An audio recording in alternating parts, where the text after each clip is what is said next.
Hi guys, welcome to another video. This is Amber's World. I hope you guys are having a wonderful morning. I hope y'all are enjoying your coffee. I know that I am. Actually, hold on. Oh my God, thank you, Jesus. Okay, so this video is a little different. This is not a vlog. And I'm definitely gonna be laughing throughout this entire video, but it was important that I made this video for y'all. One, while the story is still fresh in my mind, and I'm gonna be at my mom's for Mother's Day weekend. So I kind of wanted to make sure that this video, was recorded, edited, all the things, and sent to you guys to enjoy over the weekend. So this is a story time. This is a story time about me. I'm still trying to figure out what the title is gonna be, but y'all see the title when it gets posted. But basically, it's a cautionary tale starring yours truly about what happens when you don't know your work rules. And as you probably can predict, I made myself look like an idiot. But not only is this a video explaining what not to do, but it's also a video showing you what to do when you fall into the trap that I did, right? So to give you some context, this was a trip that I literally just finished. 3-person crew. I was the most senior out of all 3 of us, which makes the story even more hilarious. So first off, I immediately start off on a bad foot because I was like maybe a couple minutes late to the gate. Everything was fine. It didn't affect the flight. Like nothing was delayed or anything, but I was a couple minutes late to the gate trying to relieve myself and whatnot. So I get on and I'm kind of like kerfluffle because I'm like, oh my gosh, I feel so bad. Working my way to the back of the 717 to put my luggage up, I'm telling my flight leader. So I was informed that the person who chooses the galley position sits at the front with the flight leader, and the assist sits at the tail cone for the 717. Now, I have never done it that way, right? But it wasn't until I worked with a new hire like months ago, they told me that. They said it with such conviction, and they were so like, they swore up and down that what they were saying was correct. And I think they even took out their manual. But I don't even think I saw it for myself. I just didn't want to argue, and I just wanted to just get the trip over with. I was like, okay, fine. I'll sit in front with the flight leader. You can sit at the tail cone. I've never done it that way. Whatever. Fast forward to my last trip. I'm like, okay, apparently this is what the manual says. This is what our manual says. And so of course, my flight leader is confused. The person who sat at the tail cone was confused because they're like, we've never done it this way. We've never heard it done this way. I was like, yeah, but you know what, y'all? I was so confident in what I was saying that for a couple minutes, they actually believed me. And I even believed myself because I'm like, this is what a new hire told me. I know y'all are confused too. I'm like, da da da da. Like, I'm saying it like I know for a fact that is how, that is how things are done.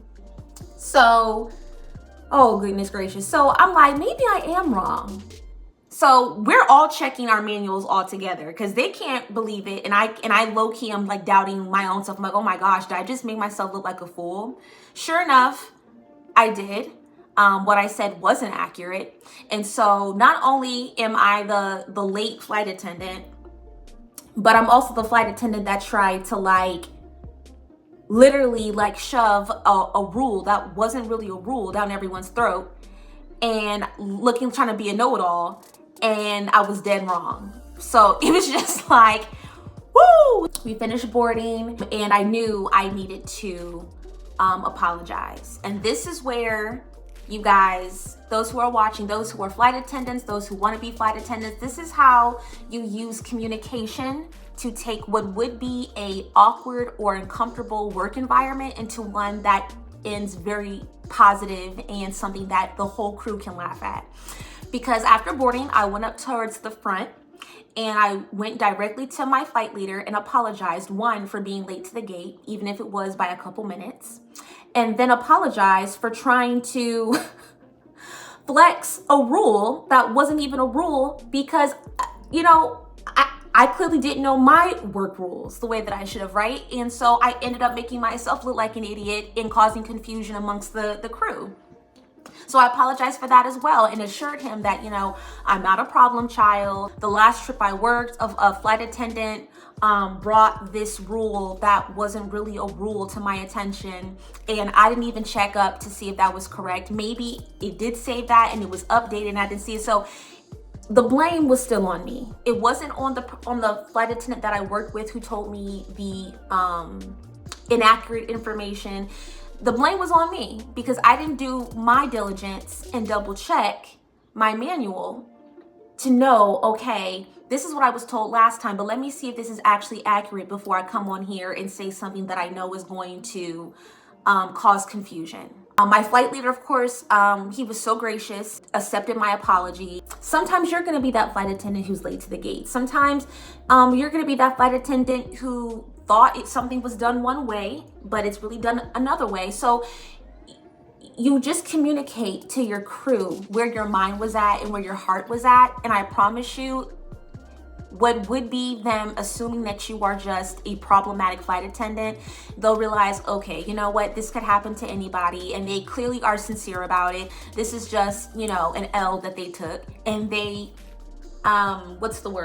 took accountability for it. That's really the story. My actions at the beginning were wrong. I assessed myself and the situation and said, you know what, this is on me. Let me do what I need to do to make sure that this trip doesn't go any more awry than what it already has. So I hope you guys enjoyed that story time. Again, don't be like me, but be like me in terms of communicating to your crew and taking accountability and apologizing when needed. As a flight attendant, you're gonna fly with many different personalities, but at the end of the day, it's all about understanding that as human beings, we all wanna feel understood, we all wanna feel appreciated, and we all want to feel recognized when people do wrong to us. And I feel like as long as we all move with those things in mind, a lot of conflict will be avoided. So I'm gonna go back to enjoying my coffee. Please like, comment, subscribe. Let me know how you felt about this video and this story time. Has anything like that happened to you guys, or have you experienced anything like that where you had a flight attendant who was like me? Guys, I love you. Again, thank you so much for those who have subscribed. And with that said, bye.